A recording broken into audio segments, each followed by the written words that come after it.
Oke, assalamualaikum warahmatullahi wabarakatuh. Kembali lagi di channel Indonesia Berpusaka.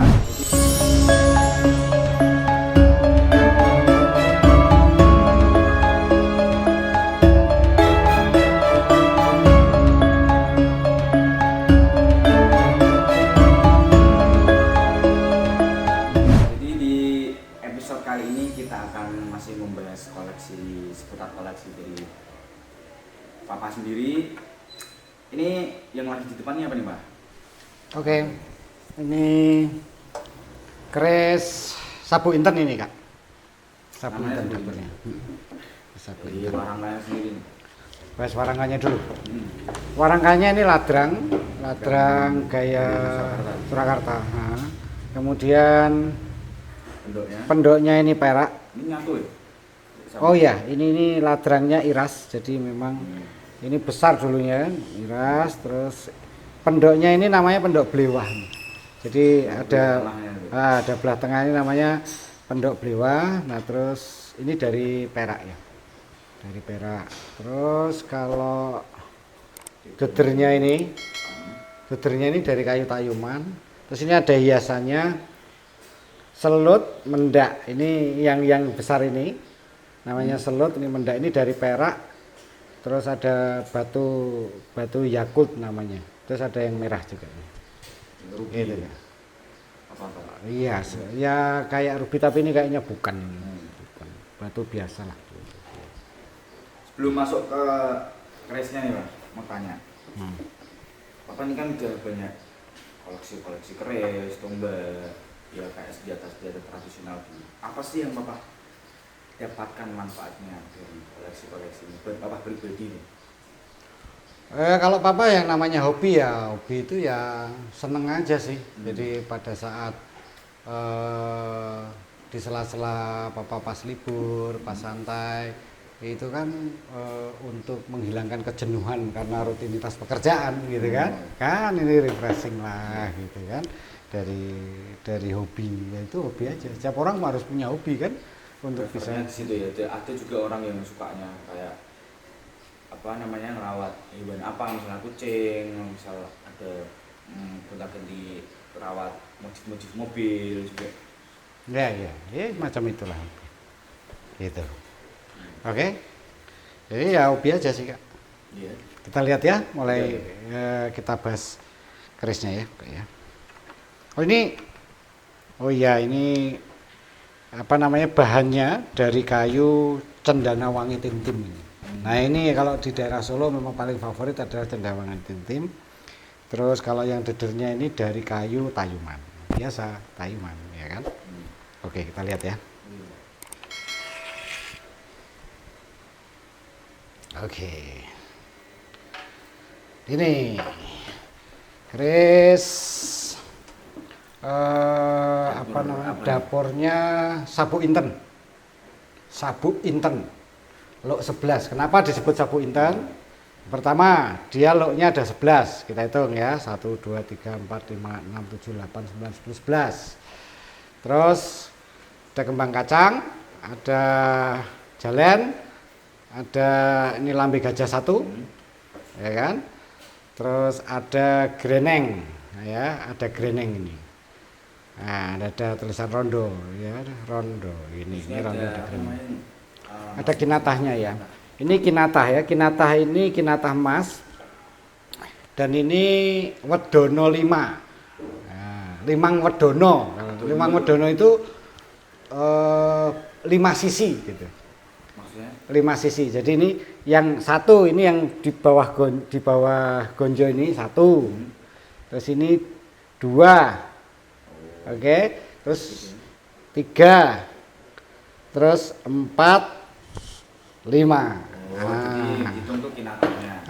Ya kinatah wedono 5. Nah ini kalau kinatah yang ada di sini, yang diganti ini namanya kinatah Panji Wilis. Ini loh, yang ini dok. Yang ini tadi, ini Panji Wilis itu namanya. Nah ini kinatahnya gajah singo. Kenapa disebut gajah singo? Ini loh kak. Ini kan ada kinatahnya stilasi gajah, terus ini stilasi singa. Nah ini gajah singo. Nah lihat. Gajah singa. Nah ini, oke saya lanjut untuk ricikannya dulu ya. Ini tadi lok 11, ini ada kembang kacang, ada jalen, ada lambe gajah, ada pijetan ini, ada tikel alis, ada sogoan ini yang dekok ini 2. Oke, terus ini ada serawean. Oke, serawean. Nah, ini pamornya apa nih? Pamornya. Kalau pamornya ini pamor pedaringan kebak. Kenapa? Pedaringan itu artinya kalau bahasa Jawa, bahasa Indonesianya itu tempat beras, peti beras, itu namanya pedaringan. Kebak berarti penuh, berarti ini peti beras yang isinya beras penuh, gitu. Itu kesejahteraan lah. Itu. Jadi filosofinya itu memakmurkan lah. Ya, untuk kemakmuran. Untuk motivasi memakmurkan.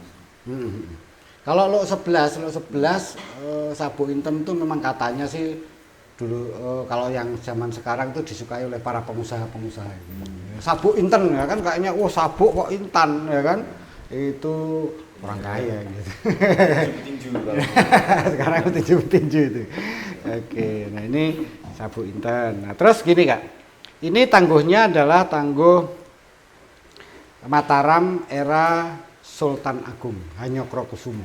Berarti yang pas makmur ya? Iya, jadi itu masa kejayaan Mataram Islam. Oh iya, kalau Mataram Islam itu setelah Pajang, sebelum Pajang ada Demak. Majapahit kan? Enggak, ini Mataram. Oh, Mataram.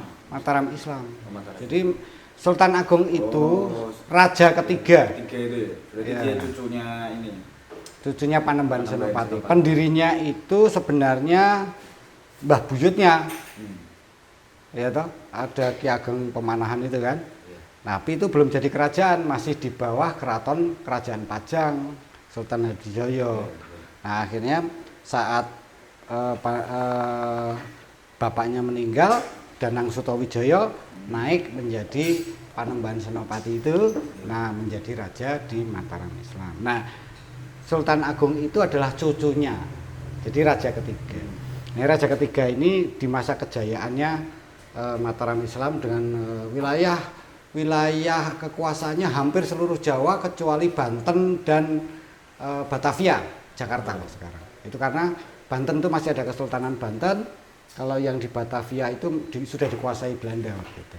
Masuk zaman Belanda ya? Iya, zaman Belanda. Tapi Belanda masih di situ aja, belum jalan-jalan kemana-mana, belum ke seluruh Indonesia. Nah ini ada maknanya. Kenapa kok ada kinatah gajah singo? Gajah singo ini penanda tahun sebenarnya. Jadi ada kayak sengkalan gajah sama singo. Nah itu diartikan itu menunjukkan angka kalau ditahunkan Masehi itu jadi 1627 kalau nggak salah ya, 1627. Apa kejadiannya? Kenapa kok sampai diabadikan dalam keris? Jadi itu ada ceritanya Kak. Jadi pada masa Mataram pemerintahan Sultan Agung itu kan wilayahnya luas. Nah pada saat itu terjadi pemberontakan di wilayah Pati. Ya di wilayah Pati itu penguasanya namanya Adipati Pragulo. Itu masih saudara. Jadi Adipati Pragulo itu kalau tidak salah nih ya, menurut sejarah babat tanah Jawi itu Adipati Pragulo itu putranya Pangeran Puger. Pangeran Puger itu putranya Panembahan Senopati. Jadi sebenarnya posisinya adalah saudara sepupu antara Sultan Agung sama Adipati Pragulo. Nah pada saat ada pemberontakan dikirimlah pasukan perang kan Mataram untuk memadamkan pemberontakan. Nah pasukan yang dikirim ke sana akhirnya sukses. Pada saat sukses itu dikasih penghargaan. Nah penghargaannya apa? Kerisnya ditarik ke keraton. Terus diperintahkan oleh para empu, terutama yang ahli kinatah, untuk memberikan kinatah pada gonjo dan sor-soran keris-keris orang-orang yang berjasa. Itu Kres ini itu yang buat Nah. peredaman pemberontakan tadi. Iya, jadi ini penghargaan buat pasukan tentaranya saat itu Mataram Islam untuk bisa yang berjasa untuk menaklukkan pemberontakan. Nah, yang keris ini pada zaman Sultan Agung rata-rata kerisnya itu gonjonya wulung atau gonjonya itu hitam. Jadi tidak berpamor. Kenapa gitu? Menurut cerita dari para ahli sejarah dulu,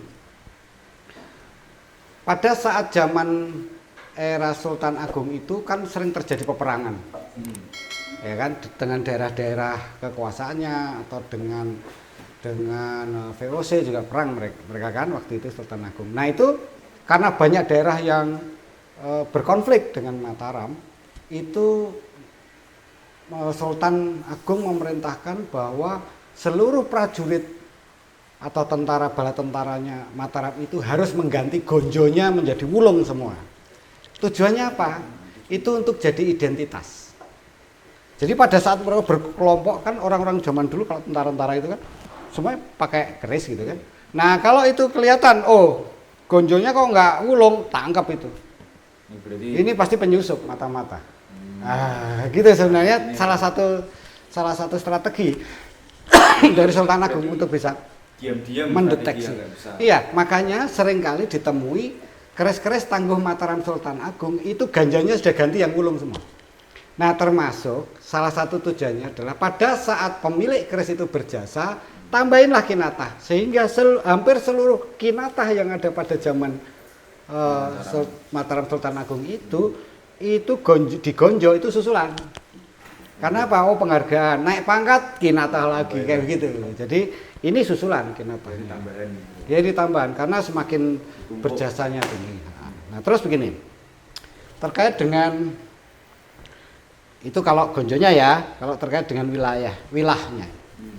Nah menurut catatan kuno dulu, ya zaman Mataram dulu, para penyesepuh itu para ahli keris sekarang juga menyampaikan, tapi ahli keris yang sepuh gitu ya, bukan orang-orang baru sekarang gitu. Itu dia menyatakan bahwa bilah ini pada saat zaman Mataram sepuh itu Mataram Sultan Agung itu pembuatannya itu ada ciri khas tertentu. Ciri khasnya begini nih. Dalam bilah ini itu terdiri dari dua teknik pembuatan. Yang pertama. Nah, saton di dalamnya, saton yang ada di tengah-tengah bilah, di dalam bilah itu miring, vertikal begini. Nah, baru ditumpukin yang di luarnya ini, yang di permukaan ini, satonnya horizontal atau miring. Oke, itu menurut literatur. Ya, jadi kalau yang otentik asli pada zaman Sultan Agung itu dalamnya di dalam bilah keris ini dalamnya itu satonnya miring. Saton itu lapisan-lapisan yang disatukan antara pamor sama besi, ya. Itu miring. Nah, terus yang permukaannya ditumpukin dengan pamor yang lumah. Gitu. Nah, ini terbukti, ini otentik asli. Kenapa? Ini karena saking tuanya, kebetulan ada yang terbuka nih, ada yang hilang kan, tersingkap. Nah ini kelihatan nih, coba lihat Kak. Ini kan yang kayak cuek. Ya cuel ini kan, yang ini kan pamor yang lumahnya kebuka. Nah ini kelihatan, ini dalamnya kan itu lurus-lurus gini. Itu kan pamornya berdiri begini, pamornya miring. Nah terus yang ini ditutup oleh yang lain. Ini kalau dibuka semuanya, itu semuanya miring dari atas sampai bawah. Nah ini yang memang buatan empu-empu yang keraton, asli keraton itu kayak begini nih, di otentik. Jadi justru karena ada yang ketidakutuhan sedikit ini menunjukkan bahwa ini otentik. Nah kaedahnya kok harus ditumpuk lagi itu kenapa? Padahal kayaknya tuh lebih bisa ada garisnya, kelihatan garisnya. Itu prefer dari empunya sendiri pinginnya emang ditutup. Betul. Dan kalau tidak semua era itu membuat kayak begini. Jadi semacam kayak ciri khas pada saat itu empu-empu dalam keraton yang levelnya udah tinggi, profesor lah. Jadi itu bukan empu biasa. Kalau empu biasa kan juga banyak, tapi ini empu pinunjul yang mempunyai empu keraton tadi. Ya, empu keraton itu yang di top. Nah, ini pada saat itu memang Sultan Agung mengumpulkan empu-empu hebat-hebat, misalnya dari Mataram ada, ya kan, dari Semarang ada, dari daerah-daerah wilayahnya, dari wilayah sejawa ini yang bagus-bagus ditarik. Nah, di situ untuk mengepalai empu-empu yang ada di bawahnya untuk membuat senjata, keris, tombak, pedang. Untuk apa perang? Karena waktu itu perang melulu kan. Saat itu penaklukan pemberontakan, terus menyerbu ke Batavia, menyerang Belanda waktu itu kan. Itu sampai kan jadi pahlawan nasional itu. Karena nyerang 2 kali walaupun gagal gitu kan saat itu. Nah, ini memang menurut Papa bukti otentik bahwa yang dikatakan dalam literatur tua itu, literatur yang lama itu memang benar gitu. Coba kalau ini misalkan utuh kayak begini nih, ini kan masih utuh sekali yang sebelah sini, nggak kelihatan kan saton dalamnya itu miring apa melumah gitu. Nah, ini kan kelihatannya melumah semua. Nah, pada saat dibuat ini kelihatan gitu. Nah, kalau model kayak gini ini bukan empu sembarangan. Ya, itu bukti dalamnya kebuka. Betul. Nah, ini yang luar biasa, ini salah satu kesayangan Papa ya, dan memang literatur kuno yang Papa pegang itu memang terbukti ada barangnya gitu. Kalau nggak ada barangnya kan berarti ngarang aja tuh ya kan, oh ini bikinan ini bikinan ini Ya, oke. gitu ya.